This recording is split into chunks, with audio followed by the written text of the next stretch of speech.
All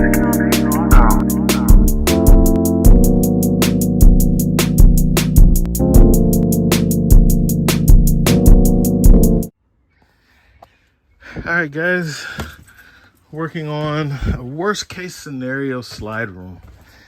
Now, this is one that customer took it somewhere and they diagnosed that this motor on this tight side was bad, but they said they couldn't fix it. It's difficult. You got to take a lot of stuff down and apart. But I showed up early, about a half an hour, because I don't trust other people's diagnosis. I need to make sure. And I believe he told me it was this motor. And I tested it, and that motor is fine. It is this motor back here.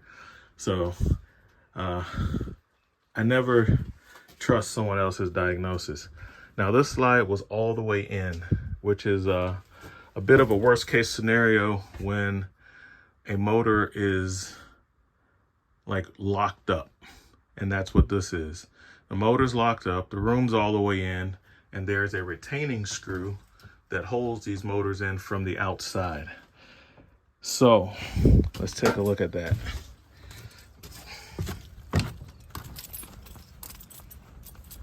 Now, I have already gotten the room out, and I'll show you how I did that. So there's a retaining screw right here that you have to remove first before you can remove the motors. Now, if that's not accessible, you have to do a lot of work to get the room out. And how are you going to do that if the motor's locked up and you can't push it out? You can't. It's not working electronically, and it's not working mechanically. Water gets into them, they get rusted, and they're locked shut. Well, what do? Well, this is what you have to do. All the shades and blinds that are over here, you have to remove them. This trim, you have to remove that if you're in a tight spot, because there's not much space in between here and the window. And with that valance on there, you're never even going to reach it.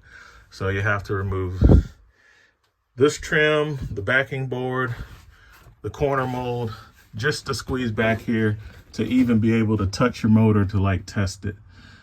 But you're still not going to be able to get it out because that screw's back there and the room's all the way in, and you don't have access to that gasket.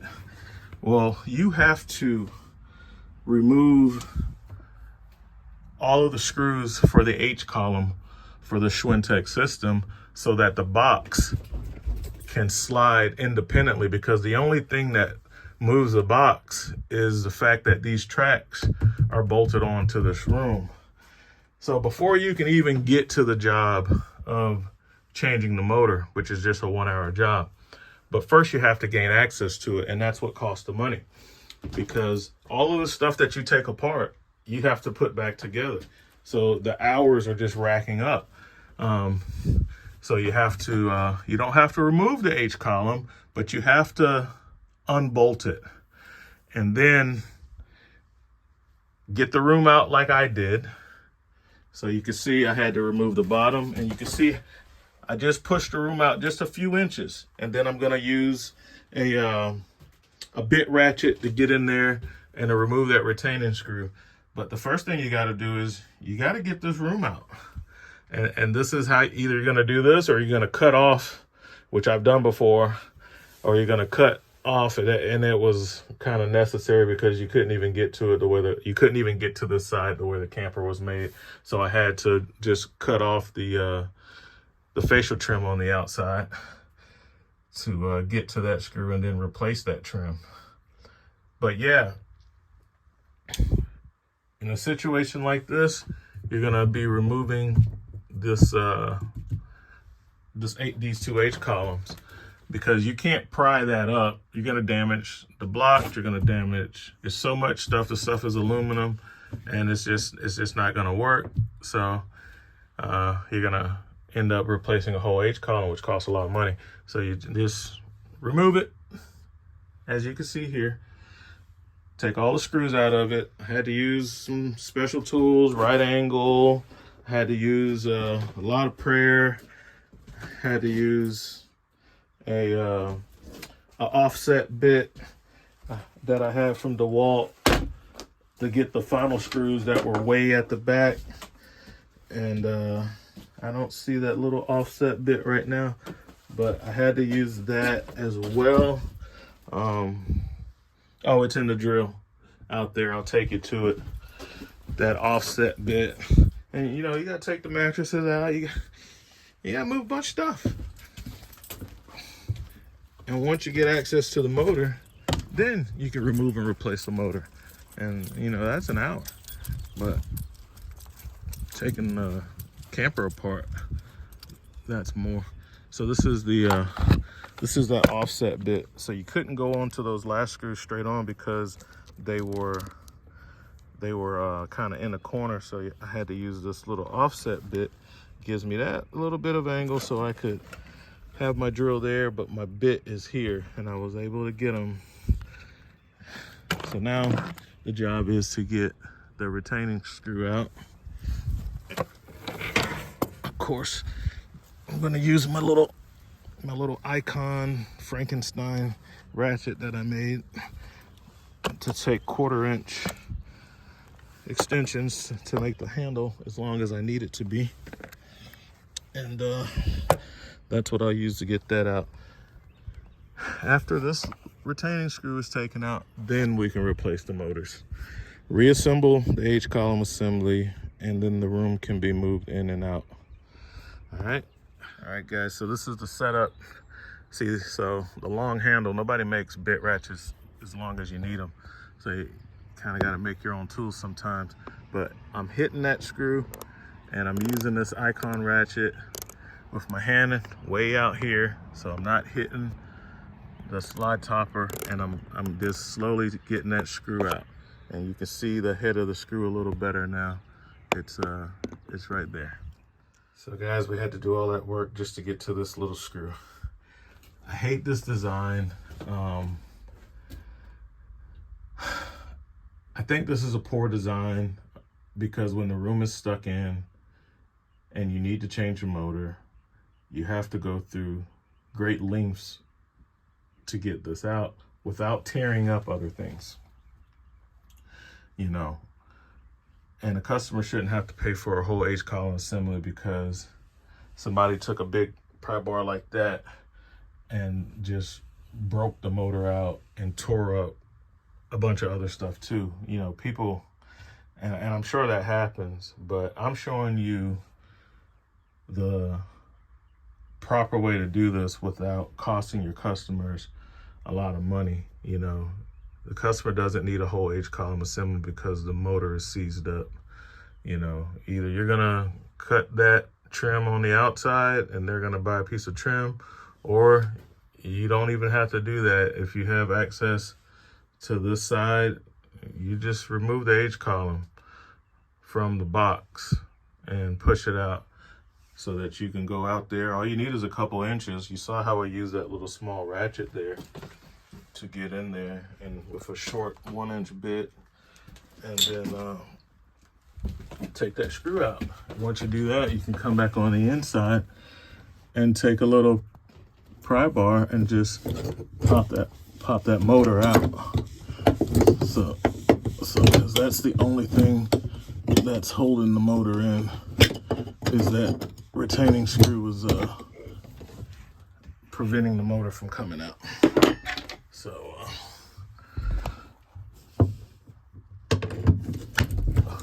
there you go. You saw it pop. You see the coupler right there. Snapped it out, and you can see all the rust. It didn't even want to come out with the pry bar because it was just so rusted shut in there. Let's see if I can use the zoom to get us a little better view.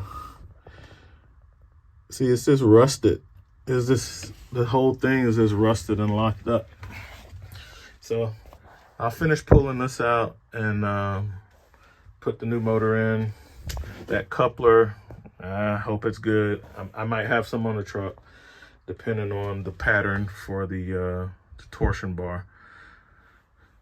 and then we'll get this thing put back together. All right, guys, so here's that coupler, and you can see how rusty it is. You can tell it's been taking on water. I do have that style of coupler, and there's a motor, just rusted, just locked up, and that water had to travel from up top. You know, it is what it is. Now, the issue I ran into when trying to take the motor out is this. The coupler was rusted to the shaft, and it's not enough room to raise this out of that little spot enough so it can come out with the coupler. So you have to take 2 pry bars, one to hold the motor up, a little thin one to separate that coupler from the motor shaft so that it stays in the drive block, and you can pull this out. And then after I did that, then I separately took out the drive block to inspect it to see how it looked and how everything was going along with it. So now you can see, you know, we got our stuff out. That little sticker back there has the V number if you had to replace the whole column, which we don't. So I'll replace this motor with a new motor, and see if the customer got the right motor. This is a black top. The black tops and the white tops indicate the speeds. So if this is the right motor, it should be the same color top, but there's no telling if, you know, you're getting these, you get the stuff off of Amazon and stuff, and you never know what you're getting. This is a black top though, so hopefully it's the same one.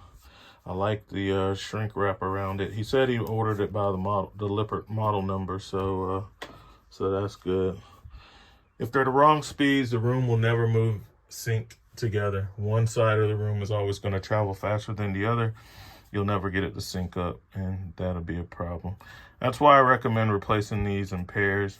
Just replace them both at the same time if you can. If you can't, in this situation, he's getting ready to sell this, you know, he just wants it working.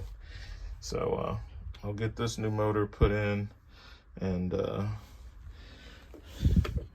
I'll try to clean this coupler up a little bit, give it a little lithium grease or something, and put this back together.